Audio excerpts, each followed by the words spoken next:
Relaciona o confronto nebe acontece durante a campanha e a suai Viqueque no Baucau, presidente bancada Fretilin e uma fucum Parlamento Nacional, David Dias Ximenes Mandati HTT, Karik Fretilin nini ema makalo acto ne nia husu desculpa. Chefe bancada Fretilin, deputado David Dias Ximenes Mandati, hato desculpa nele husi plenária e parlamento segunda ne.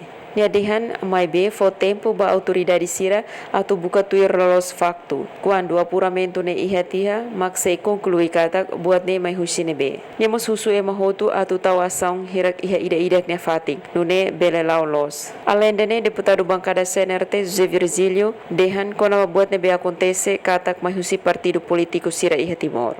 Ni afirma mai beho situação ne harekatak iha kampanya liu-liu ba iha Viqueque partido balung assalto hadau motor no tuda militantes no apoiantes susi partido CNRT niamos. Ni husu ba parte relevante CNE hostai atau bela halo investigação klean ba actus ne bemak acontece. Entretanto, chefe bancada Kuntu, deputada Olinda Guterres lamenta no crítica sai da makmusu iha base durante campanha.